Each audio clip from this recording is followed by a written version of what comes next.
The moment my sister raised her glass, I knew something was wrong. Not because of what she said, but because of how my parents were smiling before she even spoke. We were sitting in a private room at a restaurant in Charleston, one of those restored historic places with brick walls, soft lighting, and menus that didn't list prices. It was supposed to be a celebration dinner. My sister Hannah's engagement. Her third engagement, but who was counting? I had flown in that morning from Boston. Early flight, no sleep. Straight from Logan Airport to this dinner because my mother said, "It would mean everything if you were here." I believed her. That was my first mistake. Hannah tapped her fork against her wineglass. Ting, ting, ting. The sound cut through the low hum of conversation. Everyone turned toward her. She was glowing. Perfect hair, perfect makeup, diamond ring catching the light. She looked like a woman whose life had always gone exactly according to plan. I just want to say Hannah began her voice sweet and rehearsed how grateful I am for family, for support, for parents who always believed in me. My mother reached for my father's hand. My father squeezed back. They didn't look at me. Hannah continued, and especially for Mom and Dad, who taught us that independence matters, that adults shouldn't rely on family forever.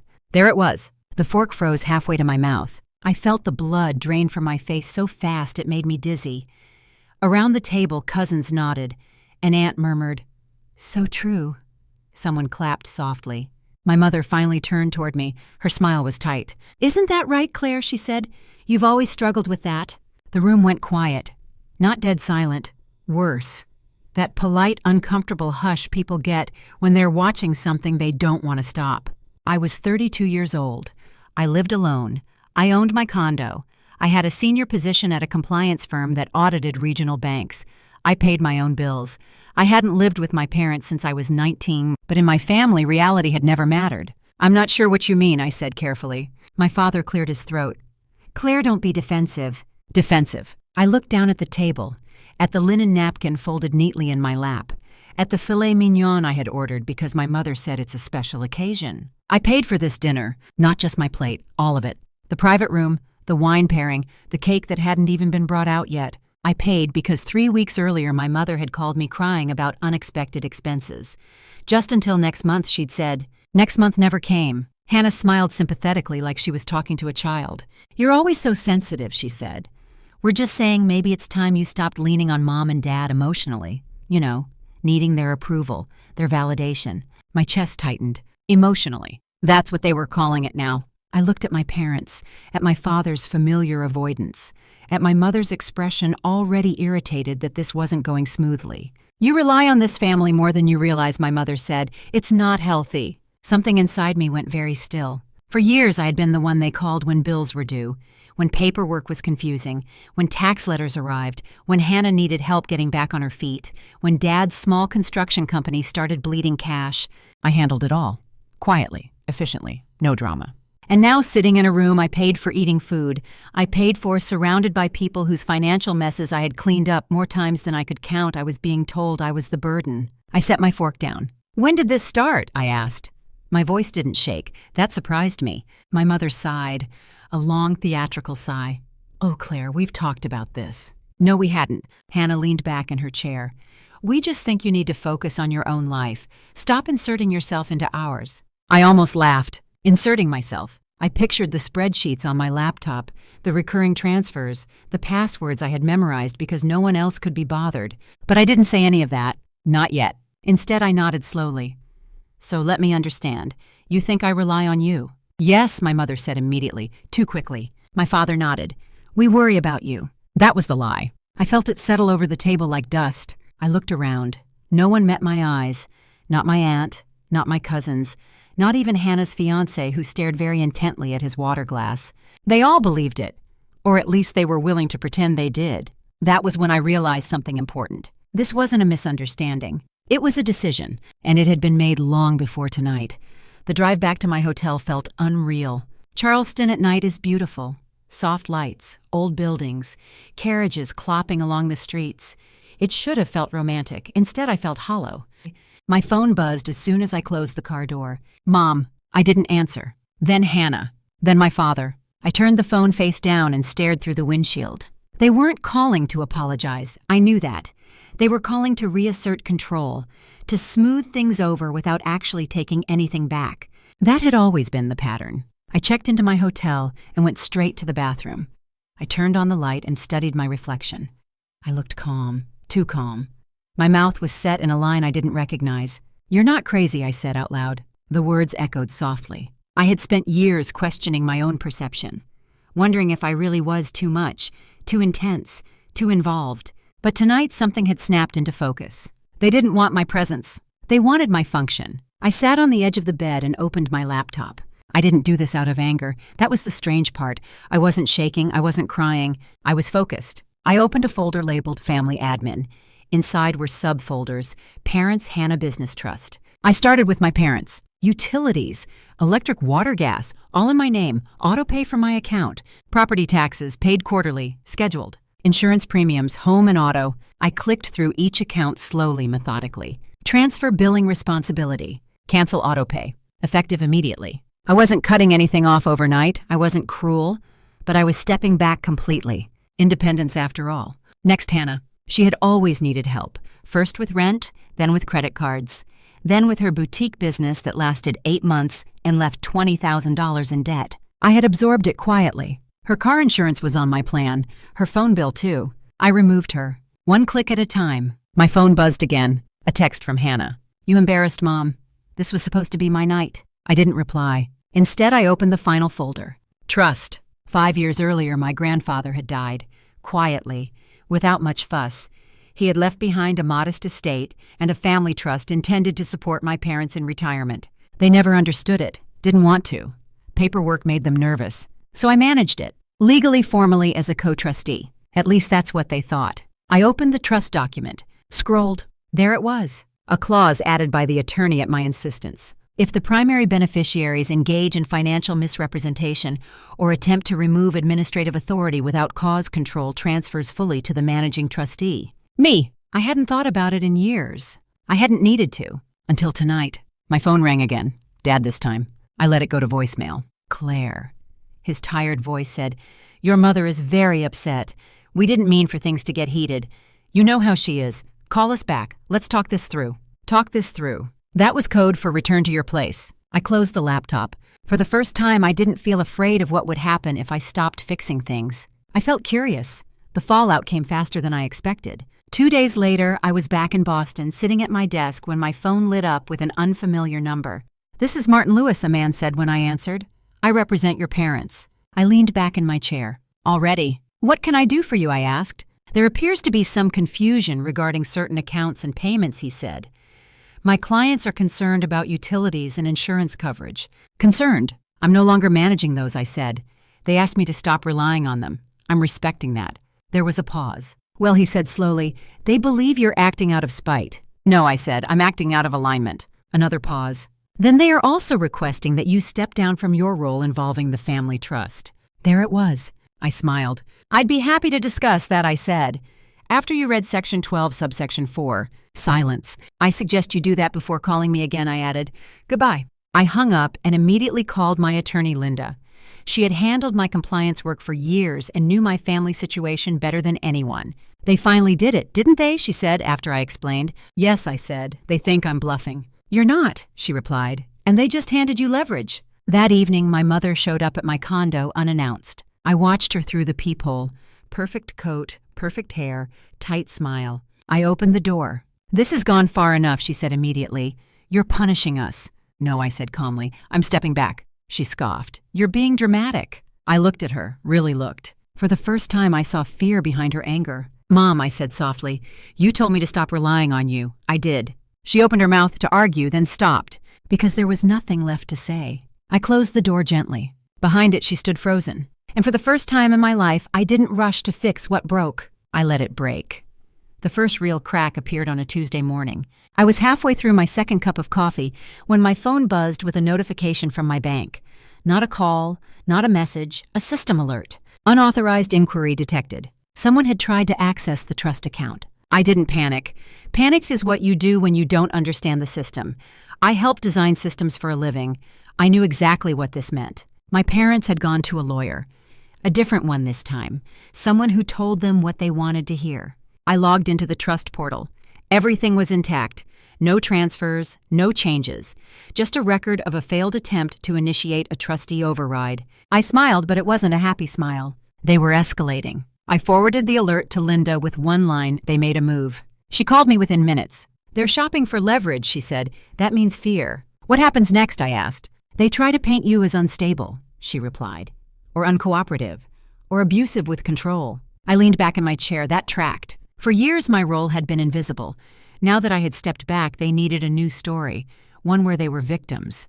That afternoon my cousin Melissa texted me. Mom is really worried about you. She says you're cutting everyone off and isolating yourself. I stared at the screen, isolating myself. I was at work. I was seeing friends. I was sleeping better than I had in years. But in my family, independence looked like abandonment. I didn't respond. That night I came home to another surprise, a certified letter taped to my door. I didn't open it immediately. I made dinner first. Simple. Pasta, a glass of wine. I wanted to be calm when I read it. When I finally sat down and opened the envelope, my hands were steady. It was a notice of concern, not a lawsuit, not yet. A formal request asking me to voluntarily step down as managing trustee due to alleged emotional distress and conflict of interest. I laughed out loud. They were trying to weaponize concern. I called Linda. They're laying groundwork, she said. If this goes to court, they want to argue you're too emotionally involved. That's rich, I said. They're the ones spiraling. Yes, she replied. But courts don't care about fairness. They care about documentation. What do we do? I asked. We document everything, she said, and we wait. Waiting was the hardest part. The following days brought small tremors. My father's truck insurance lapsed. He got a warning letter. Hannah's phone was shut off for non-payment. She borrowed a friend's to call me. You're really doing this, she said. You're just going to let everything fall apart. I'm not letting anything fall apart, I replied. I'm letting adults handle their own lives. She scoffed. You're punishing us. No, I said again. I'm respecting what you asked for. She hung up on me. 2 days later, my mother left a voicemail. Her voice was softer than usual. Controlled. Dangerous. Claire, she said, we need to talk about the trust.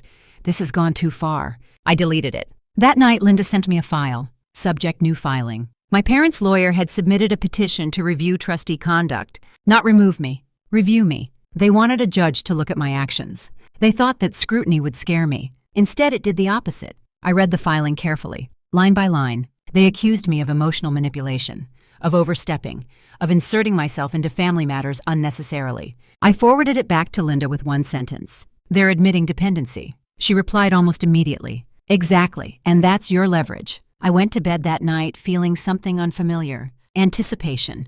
The hearing was scheduled faster than I expected. Family court moves slowly when emotions are involved. Financial courts move fast when money is. The date was set for the second week of March. My parents didn't know it yet, but by filing that petition, they had triggered a mandatory audit of the trust's administration. That audit would not go the way they hoped. I spent the next 2 weeks preparing, not obsessively, methodically. I pulled bank statements, emails, signed documents, every request for help, every transfer, every instance where I had acted not for myself but for them.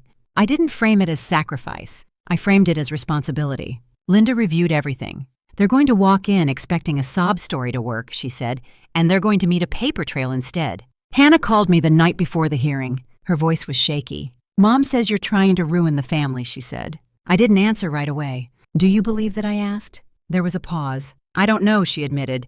Things are really hard right now. Hard doesn't mean unfair, I said. She sighed. I just want things to go back to normal. Normal. The word hung between us. Normal meant me paying, me fixing, me absorbing the stress so no one else had to feel it. That version of normal doesn't exist anymore, I said gently. She cried then, real crying, not manipulation. For a moment I almost faltered. Almost. But then I remembered the dinner, the smiles, the decision. I hope you figure things out, I said. Truly. She hung up without saying goodbye. The courtroom was smaller than I expected. Wood paneling, fluorescent lights, no drama. My parents sat together on one side, my mother in a tailored suit. My father hunched beside her. They looked older. Across the aisle I sat with Linda, calm, prepared. The judge was a woman in her late 50s, sharp eyes, no patience for nonsense. She reviewed the filings silently. Then she looked up. Mrs. Bennett, she said to my mother, you are requesting a review of trustee conduct. Yes, Your Honor, my mother said. Our daughter has become emotionally volatile and is using her position to punish us. The judge turned to me. Ms. Bennett, she said, is that true? No, I replied. I stepped back from financial involvement at their request. Linda slid a folder forward. The judge opened it. As she read, her expression changed. She flipped pages, slower now, more carefully. These payments, she said, continued for how long? Over 8 years, Linda replied. And you're claiming dependency, the judge said to my parents. My mother's mouth tightened. We assumed family support, she said. The judge nodded slowly. Support is not control, she said, and independence does not mean entitlement. She looked back at me. You have documented everything properly, she said.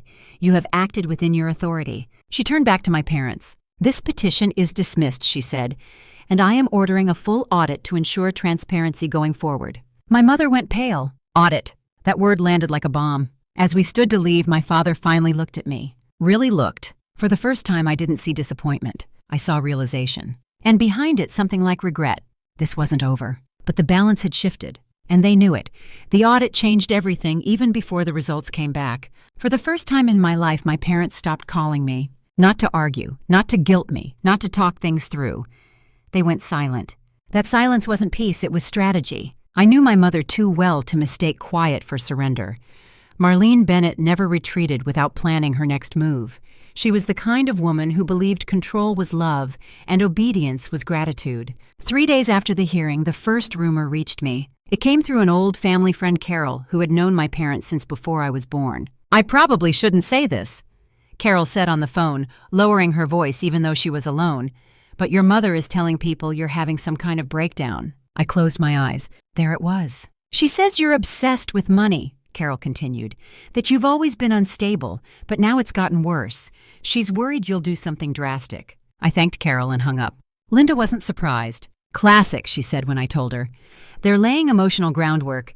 If the financial angle fails, they pivot to character assassination. Will it work? I asked. Not legally, she said, but socially they're trying to isolate you. I thought about the dinner, about how quickly everyone had accepted the story that I was the problem. They've been rehearsing this for years, I said quietly. That afternoon, another shoe dropped. I received an email from the trust's investment firm. Subject line change in authorized communication. I opened it. Your parents have contacted us requesting direct access to portfolio discussions citing concerns about mismanagement. I forwarded it to Linda without comment. She called immediately. They're trying to pressure the firm, she said, but it's good. Every attempt like this is logged. They don't realize they're digging, I said. They think they're fighting, Linda replied.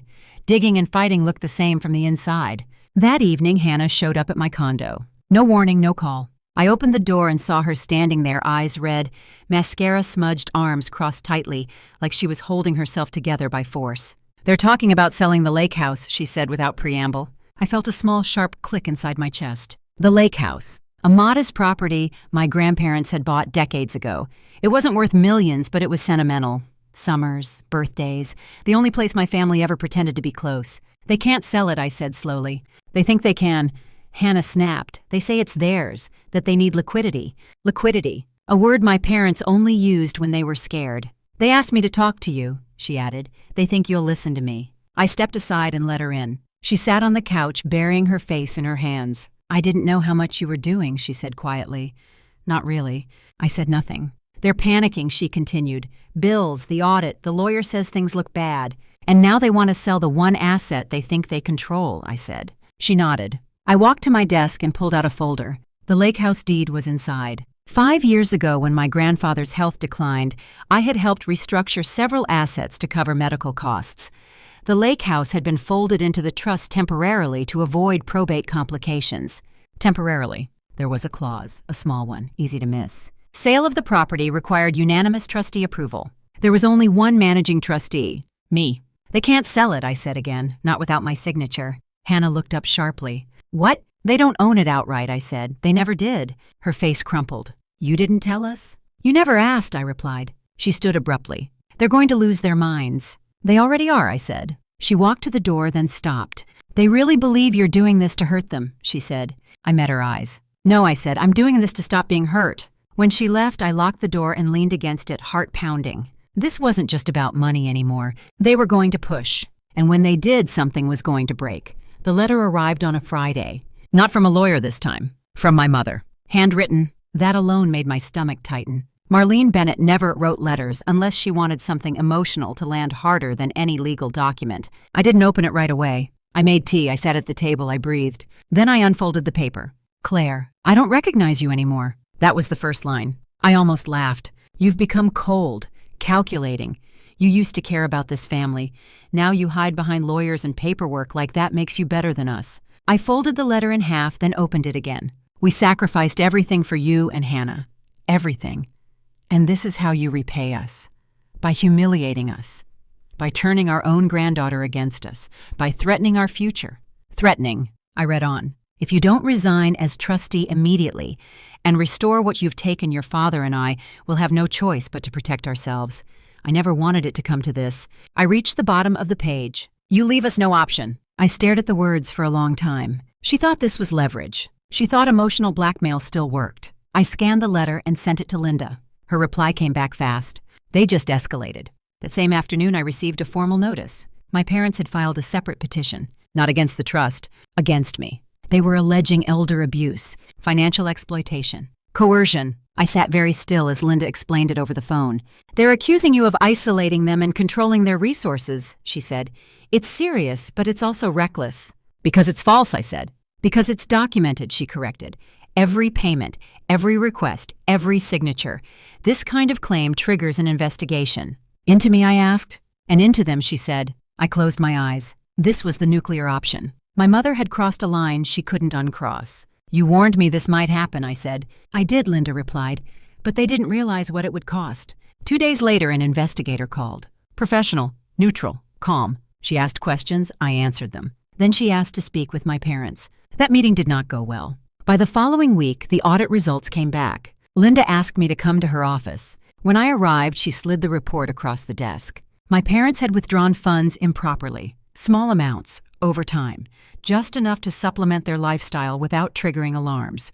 Until now. They told the court you controlled everything, Linda said, but the records show they accessed accounts directly when it suited them. So their story collapses, I said. Completely, she replied. The investigator filed her findings the same day. The elder abuse claim was dismissed, but the financial irregularities were flagged. Consequences were coming. That night, my father called. Not my mother. Him. Claire, he said softly.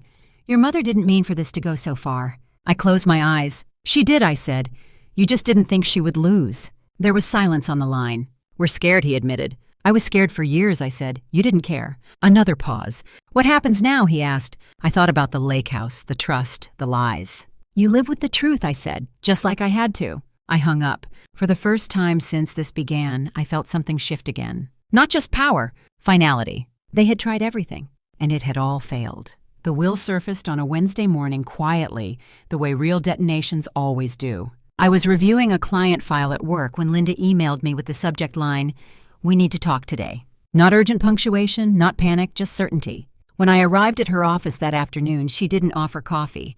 She slid a thin folder across the desk instead. This came up during the trust audit, she said. It wasn't supposed to be relevant. Your parents never disclosed it. I opened the folder. Last will and testament of Eleanor Bennett, my grandmother. I frowned. I thought Grandpa's estate superseded everything. It mostly did, Linda said, but this was separate, older, and very specific. I turned the pages slowly. Eleanor Bennett had died 15 years earlier when I was still in college. I remembered her as sharp, observant, and quietly disapproving of my mother's behavior. She used to watch family dinners the way some people watch storms forming. Halfway down page 3, I saw my name. Not Hannah's, not my parents', mine. A bequest. Not sentimental, not symbolic. Substantial. A percentage interest in a family-held investment account that had later been rolled into the trust. Why didn't I know about this, I asked. Because your parents never told you, Linda said. And because when your grandfather reorganized assets later, they assumed this clause had expired. It didn't, I said. No, she replied. It didn't. The will stated clearly that if the asset still existed in any form, my interest remained intact unless formally waived. I had never waived it. What does this mean, I asked. Linda leaned back. It means part of the trust they accused you of controlling was never fully theirs. I felt a slow, cold wave roll through me. They've been calling it their retirement fund, I said. They've been spending from something you partially owned, Linda said. For years. Without disclosure. Without consent. They accuse me of exploitation, I said quietly. Linda nodded. And in doing so, they invited scrutiny. That evening, my mother called. I didn't answer. She left a voicemail. Her voice was frantic now, stripped of control. Claire, we need to fix this. Your father is beside himself. The lawyer says there may have been misunderstandings. You don't want this on your conscience. Conscience. I deleted the message. The next day, Linda filed a supplemental motion. Formal notice of undisclosed beneficiary interest. The court responded quickly. My parents were ordered to appear again. This time they arrived subdued. My mother's confidence was gone. Her posture had changed. Shoulders tight, hands clasped like she was holding herself together by force.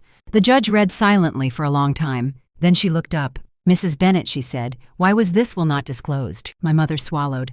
We didn't think it was relevant. The judge raised an eyebrow.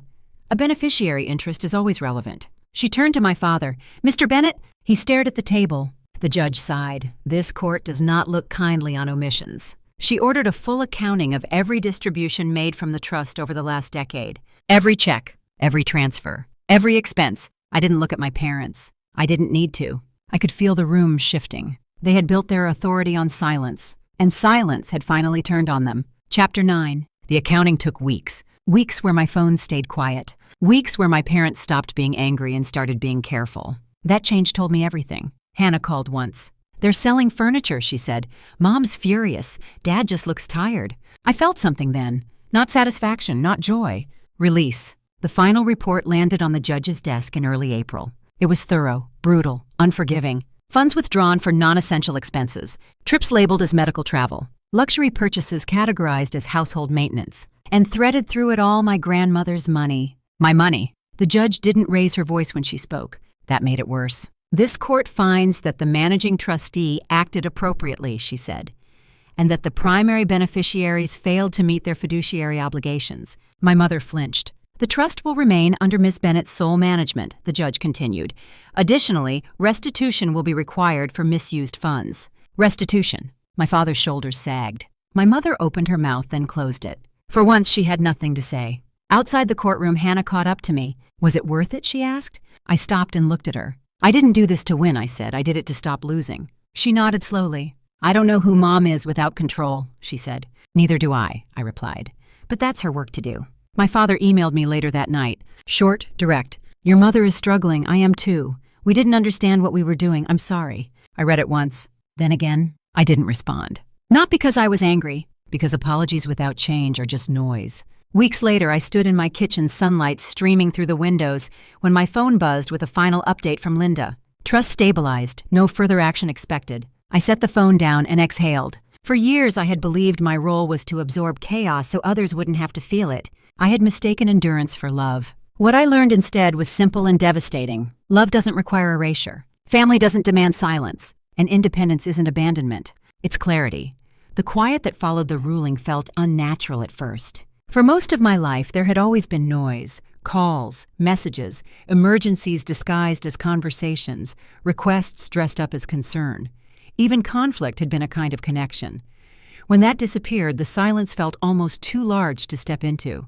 The first change showed up in small ways. My mother stopped posting online. For years, she had curated an image of the perfect family. Birthday dinners, smiling photos, captions about gratitude and blessings. After the court decision, the posts vanished. No updates, no quotes, no carefully staged happiness. Hannah told me later that my mother said she was taking a break from negativity. What she meant was that she no longer controlled the narrative. My father changed differently. He downsized his life without saying a word about it. Sold the second car, canceled memberships, took a part-time consulting job through an old friend. The man who had spent decades hiding behind my mother's certainty was suddenly forced to make choices for himself. I noticed he started calling Hannah instead of me. That more than anything told me the shift was real. I wasn't the default anymore. At work, something unexpected happened. I was offered a promotion. Not because of sympathy, not because of timing, but because my supervisor said, "You've been handling complex situations with unusual clarity. We want that at a higher level." For years, I had been pouring my competence into a black hole at home. Now that energy had somewhere else to go. I accepted. The raise wasn't life-changing, the title wasn't flashy, but the recognition felt earned instead of extracted. One afternoon, Linda invited me to lunch. We sat at a small cafe near her office. No files, no deadlines, just conversation. "You know," she said, stirring her tea, "most people in your position try to burn everything down." I thought about it, I admitted. "But you didn't," she said. "No," I replied, "I just stopped holding it up." She smiled. "That's rarer." Later that week, Hannah came over. She looked different, less polished, more tired, more real. "I moved out," she said quietly. I raised an eyebrow. "Back into Mom and Dad's?" I asked. "No," she said. "A studio, on my own." That surprised me. They're furious, she added, but I can't live like that anymore. I nodded. It takes a while to realize the ground is solid. She hesitated. I didn't know how much I leaned on you. I know, I said gently. I'm not asking for forgiveness, she said quickly.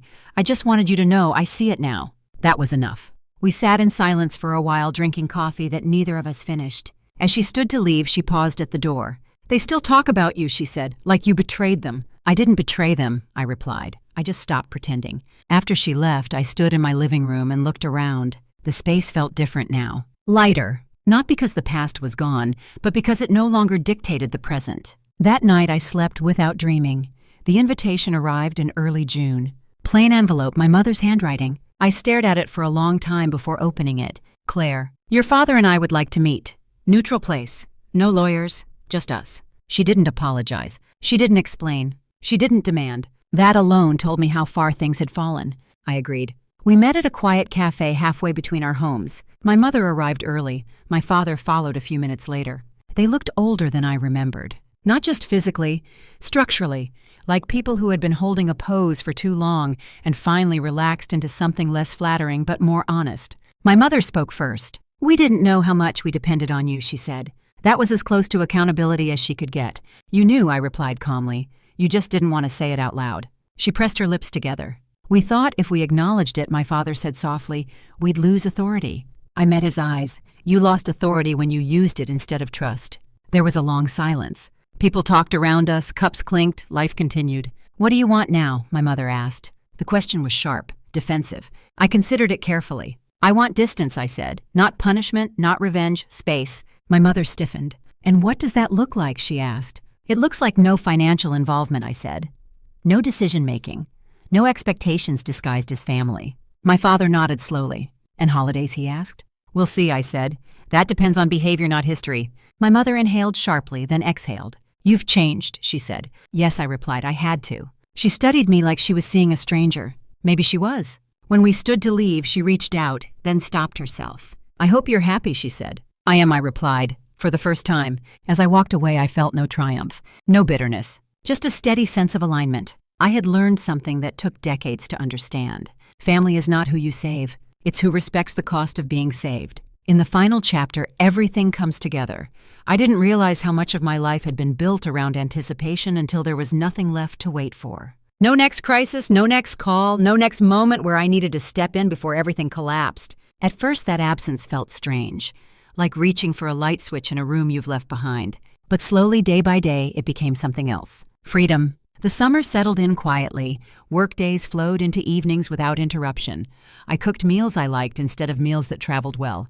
I made plans without checking my phone every 10 minutes.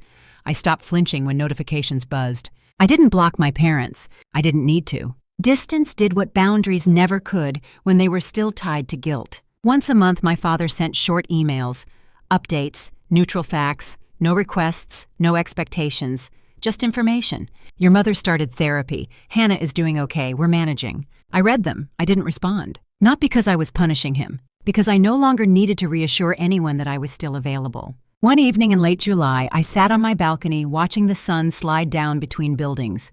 The city hummed below. Someone laughed on the sidewalk. A car horn echoed and faded. I thought about the woman I had been before all of this started. The woman who believed love was measured by endurance. The woman who confused usefulness with belonging. The woman who thought if she just gave a little more, explained a little better, stayed a little quieter, she would finally earn peace.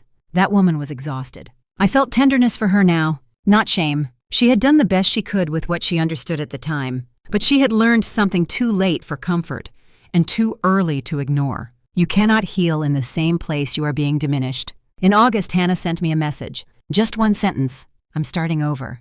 I think you taught me that without meaning to. I stared at the screen for a long time. Then I replied, I'm glad. That was it. No reopening doors, no rewriting history, just acknowledgement. I had learned that reconciliation didn't always mean reunion. Sometimes it meant release. In September, I took a week off work and traveled alone for the first time in years.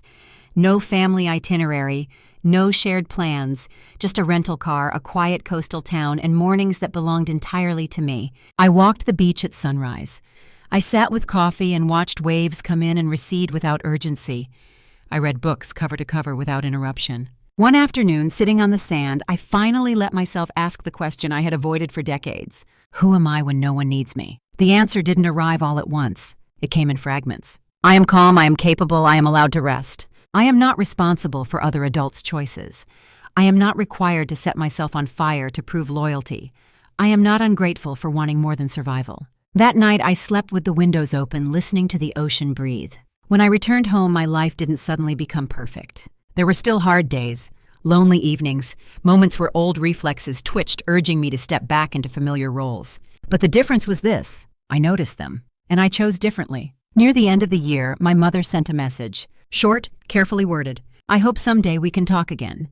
I understand now that things can't be the way they were. I read it once, then again. I didn't reply immediately. I didn't feel rushed. That more than anything told me how far I had come. I wasn't avoiding her. I was deciding. And that power felt quiet, solid, earned. On the anniversary of that dinner, the one that started everything, I went out alone. Same city, different restaurant, no private room, no performance. Just me, a small table by the window, and a glass of wine I ordered because I wanted it. I raised the glass to myself, to the woman who finally stopped negotiating her worth, to the daughter who stepped out of a role that was never fair, to the version of me who learned that dignity is not selfish and boundaries are not betrayal.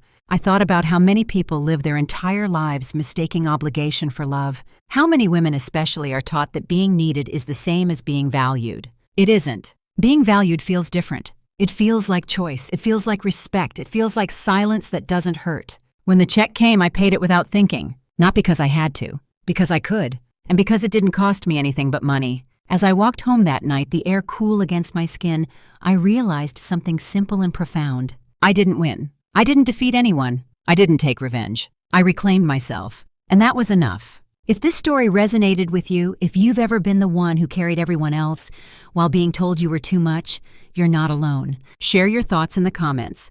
Like this video if it spoke to you. Subscribe if you believe stories like this deserve to be told. Sometimes the truth they hid is the strength you forgot you had. And sometimes walking away isn't loss. It's the beginning.